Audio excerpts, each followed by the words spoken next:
안녕하세요. 오늘은 초보 텃밭지기 분들을 위해서 퇴비와 비료의 역할과 사용법에 대해서 간단하게 알아보도록 하겠습니다.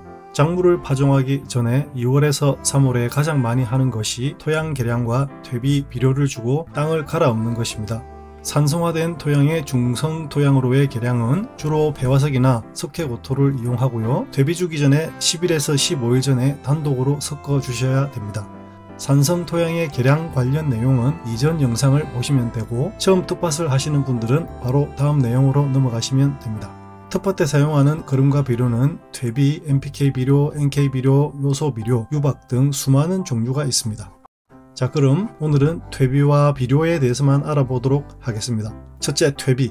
초보든 고수든 모든 농사 짓는 분들은 작물을 심기 전에 기본적으로 퇴비를 밑거름으로 줍니다. 퇴비는 비료와 다르게 몇 개월에 걸쳐서 서서히 효과를 나타냅니다. 퇴비란 볏짚, 왕겨, 톱밥, 가축 분유 등의 재료를 섞어서 발효시킨 것을 말합니다. 완전히 발효된 것은 완숙퇴비라고 하고 냄새도 덜 납니다. 이 완숙퇴비는 밭이나 하우스 재배에 바로 사용할 수 있습니다. 덜 발효된 것을 미완숙퇴비라고 합니다. 보통 지역농협에서 저렴하게 판매하는 부숙분 가축퇴비는 미완숙퇴비인데요. 가스도 차고 일명 똥냄새가 난다고들 합니다. 특히 자동차에 실어서 멀리 가지고 나가시게 되면 창문을 계속 열어도 냄새가 엄청나게 납니다. 미완숙퇴비는 되도록 1년 이상 묵혀서 사용하는 것이 좋고요. 여건이 안 된다면 바로 사용하시되 최소한 미리 텃밭에서 미리 섞어주시기 바랍니다. 최소 10일 전이라고는 하는데 안정성을 위해서 최소 15일 전에 섞어주시는 게 좋겠습니다. 또한 주변에 싼 값으로 공급되는 퇴비 중에 소금기가 제대로 제거되지 않은 음식물 쓰레기가 포함된 퇴비도 있는데 소금이 제대로 제거되었는지가 중요합니다. 이 경우 텃밭에 소금과 유해물질을 뿌리는 것과 같기 때문에 꼭 검증된 퇴비를 구매하시기 바랍니다. 주말 농장을 하시는 분들은 텃밭에 매일 갈 수가 없기 때문에 한번 방문했을 때 일을 다 끝내려고 합니다. 밭을 갈고 퇴비를 주고 비료를 뿌리고 씨앗을 뿌리고 모종을 주는 것까지 모두 하루 만에 다 끝내는 경우도 있습니다. 이렇게 되면 퇴비의 가스와 비료의 독성 때문에 작물이 모두 죽을 수 있습니다. 정말 시간이 없다면 좀 더 가격이 비싸더라도 완숙 퇴비를 이용하시기 바랍니다. 퇴비와 밑거름 복합비료는 보통 작물을 심기 전에 적어도 10일에서 15일 전에 주시는 게 좋습니다. 다음으로 퇴비의 주된 역할을 알아보도록 하겠습니다. 보통 퇴비의 기능은 작물에 영양분을 공급하는 것이 주 목적이라고 우리들은 생각하고 있습니다. 퇴비는 물론 영양 공급의 역할도 있지만 비료처럼 바로 나타나지 않고 몇 개월간 서서히 나타나게 됩니다. 여기서 하나 의문점이 드는 게 NPK 복합비료는 효과도 빠르고 요즘에 미량 요소까지 포함되어 있는 완효성 복합비료도 많이 나오는데 퇴비 없이 복합비료만 주면 되지 않느냐 하는 생각도 듭니다. 우리가 잘 모르는 퇴비의 주된 역할은 토양을 개선하는 역할입니다. 비료가 속효성의 화학 양약이라면 퇴비는 땅의 토질을 개선하는 보약과 같습니다. 퇴비는 밭의 흙을 부드럽게 만들고 그 속의 유기물들은 토양 속 미생물의 먹이가 되어줍니다. 미생물은 번식하여 흙의 알갱이를 떼알 구조로 만들어줍니다. 여기서 떼알 구조란 흙의 작은 입자들이 뭉쳐 있는 것을 말합니다. 그 반대가 나달 구조인데 떼알 구조는 알 사이 공극에 의해서 공기가 잘 공급됩니다. 모든 생물이 숨쉬듯이 땅속의 미생물들도 뿌리도 공기가 필요합니다. 나달 구조는 배수도 잘 되지 않고 미생물도 뿌리도 잘 살 수 없는 환경이 됩니다. 작물이 잘 자라는 좋은 밭은 흙과 수분, 공기가 잘 조화된 토양이라고 할 수 있습니다. 이 역할을 하는 것이 퇴비가 해주는 역할입니다. 미생물들이 많아야 유기질 비료든 무기질 비료든 토양 속 수분에 의해서 녹고 미생물이 분해를 해서 이온화가 되어야 뿌리가 잘 흡수할 수 있습니다. 배수의 원활함을 준과 동시에 추후에 가뭄에도 버틸 수 있도록 힘을 길러주는 역할을 하는 겁니다. 또한 NPK 이외에도 칼슘, 마그네슘, 붕소, 구리, 망간 등등의 미량 요소가 골고루 함유되어 있습니다. 그래서 식물이 잘 자랄 수 있는 환경으로 만들어줍니다. 아무리 척박한 땅이라도 흙을 만들어가면서 쓴다는 말이 있죠.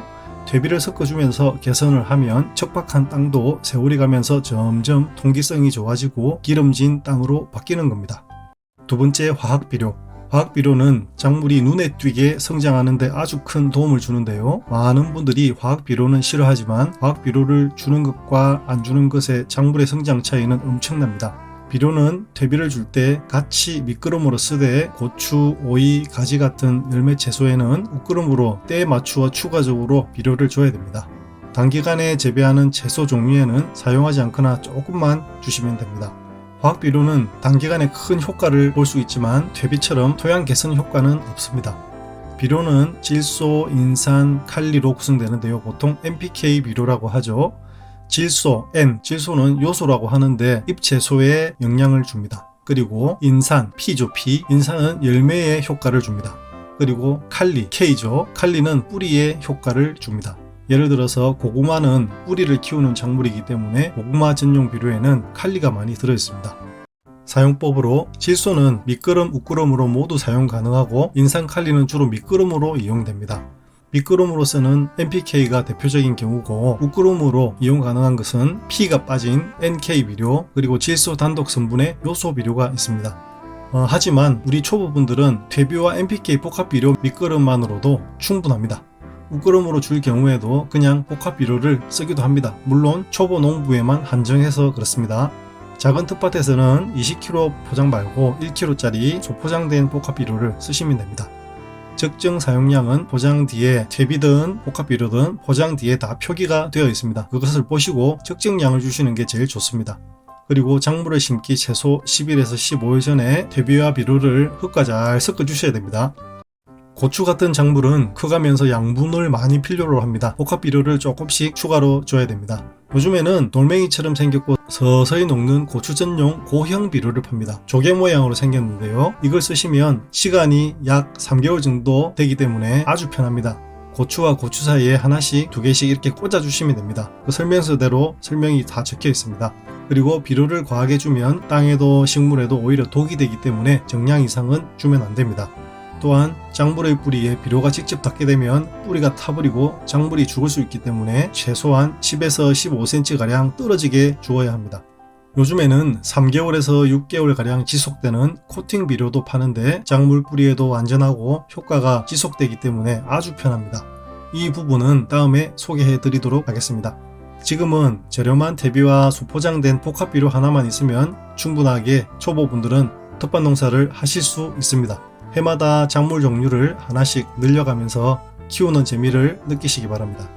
자, 오늘은 여기까지 하도록 하겠습니다. 감사합니다. 오늘의 핵심 3줄 요약. 1. 초보 텃밭에는 퇴비와 복합 비료만 있어도 된다. 2. 퇴비와 복합 비료는 작물을 심기 전에 최소 10일에서 15일 이전에 넣고 밭을 갈아준다. 3. 텃밭에게 비료는 안 좋은 양약이고 퇴비는 건강한 보약이다. 끝. 도움이 되셨다면 좋아요, 구독, 댓글 부탁드립니다.